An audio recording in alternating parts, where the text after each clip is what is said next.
Hello everybody, welcome back to another video, and in today's video we're going to be going over Black Ops 4 Zombies, the game that just came out on Friday of last week, and has it performed up to standards? Well, you're going to get the answer to that question right now. So, I am very excited about this. I've had a lot of fun playing all the maps, even though from before I was kind of questioning whether I'd like it because of a rumor or a leak that said that Juggernog would not be in it. I can confirm that Juggernog is not in Black Ops 4, which is unfortunate to hear, but sometimes to make an experience better, you have to take away a little bit of nostalgia, which maybe we'll see it come back later in different maps, maybe not, but that's not my main focus of this. My main focus is how does the game run, how does it work well, is it worth your money at the end of the day? So I'm going to come out and give you the direct answer to is it worth your money. For people who love zombies, I would definitely say that this is definitely worth your money. Why is that? You get 3 experiences on launch. That is not including any extra purchases. That is the base game. You get 3 zombies maps. And these aren't little small itty bitty ones plus one big one. These are all big maps. These aren't small ones. Plus 1 that you get if you have the Black Ops Pass. Well, there's a lot of content to go through there. So in terms of content, there is no shortage on launch. And I can't wait to see what they do when it comes to the DLCs. If they keep this amount of content up, then we'll have so much to do. There will never be an off period where it's been 1 week, we've already solved the Easter egg, now we have to wait a whole month or 2 before another map comes out. So if they do 2 per DLC, that would be insane. I don't expect them to.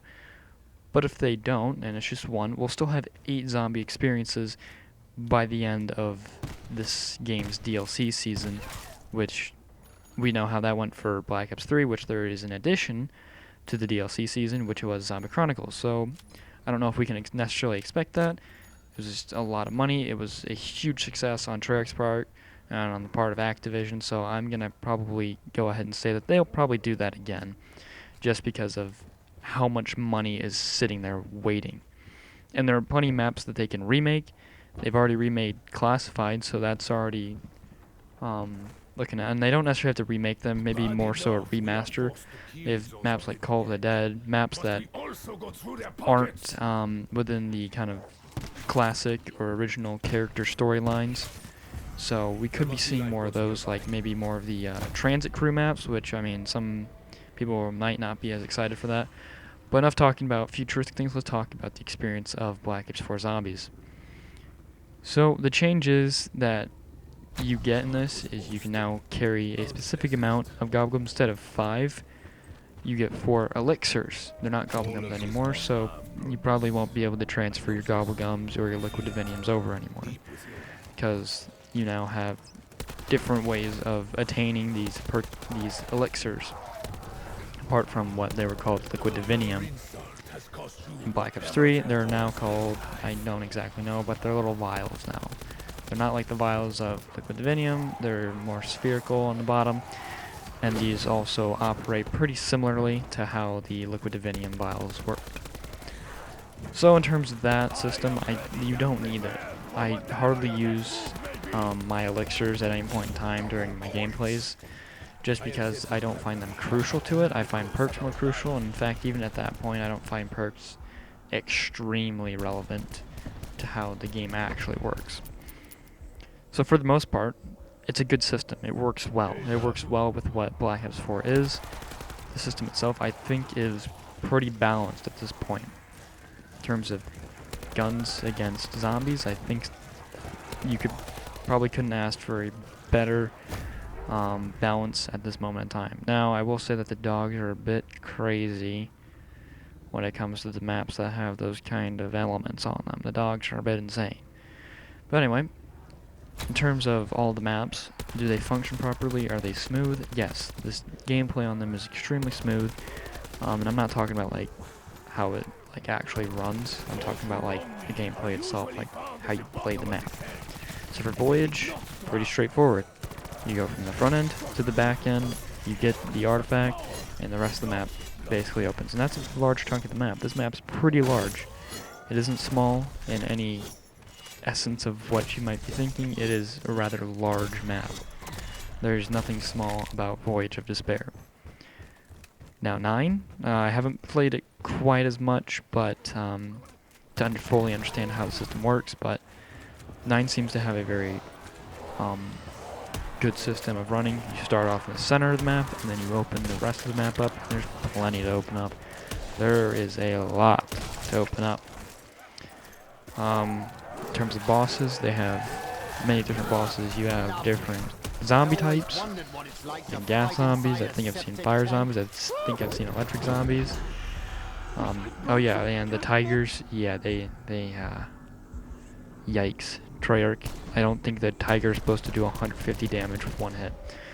But anyway, apart from that, the bosses are pretty good. I think I've had one experience with a Blightfather, and I could take him out reasonably. And the other bosses, you know, I just use my specialist weapon, as I'm going to call it, which in this gameplay right here, it's going to be the hammer, but in Voyage of Despair's gameplay, it was the Viper and Dragon, or Dragon and Viper, one of those two combinations of things. And generally, they are great buffs to you. They add a little bit of extra shield that you can add onto your health, a little bit extra defense against zombies, which is good. So I mean, when you're using this, you're really strong, really powerful, and you're also pretty well protected. Now, if only it stayed after you use your specialist, so that you're not gonna just, oh, I used it, I had health, now I have my baseline health again. But anyway, it works pretty well with what the system they have in place right now in terms of health. And you can, in fact, add more health with the custom mutations on. You can go ahead and do all that kind of stuff. Lots of customizability there. I'm not showing any gameplay of that, but there is plenty of customizability if you're feeling that the baseline game mode is a little bit too difficult. You can, in fact, add health. You can give yourself points. You can open all doors. You can make mystery box easier. You can make all mystery boxes available at all times, which basically is like a permanent fire sale, except it still costs $9.50. You can alter your starting points and all that kind of stuff.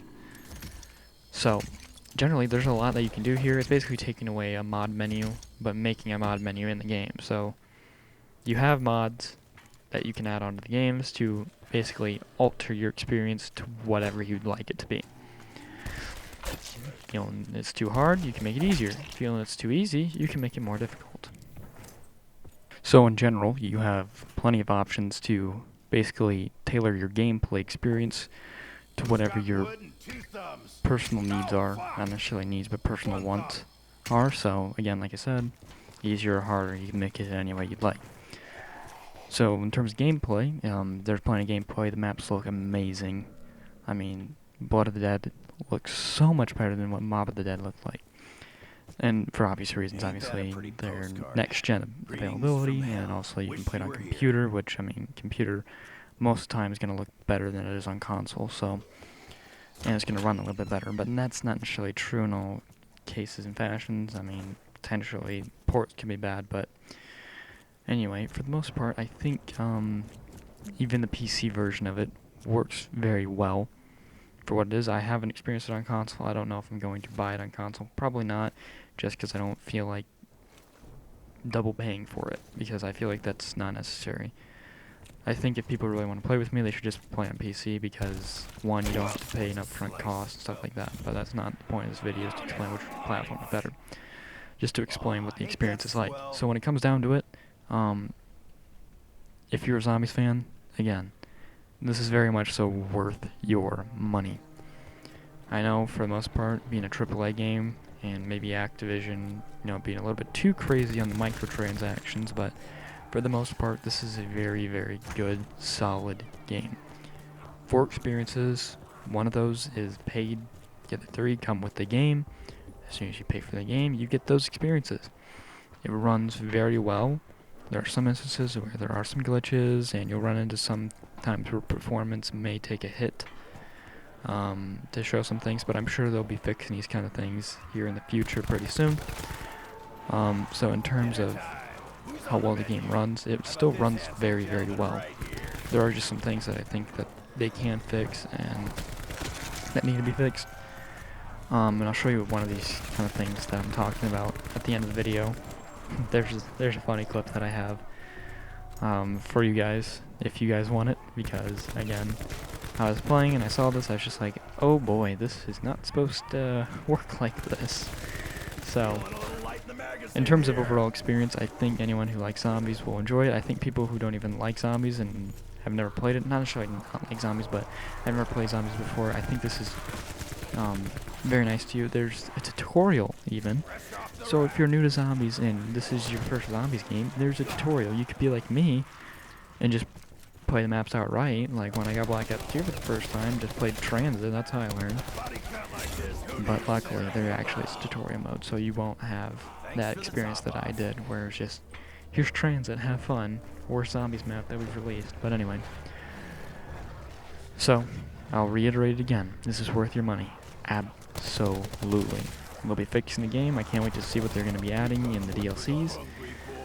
I'm sure they're going to be adding wonderful things, and I can't wait to see what all they do with zombies. So anyway, I'll see you guys in the next video. Bye-bye.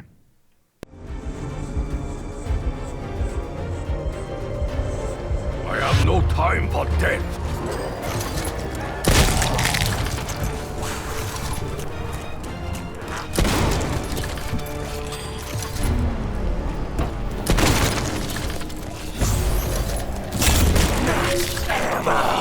A lead storm rises.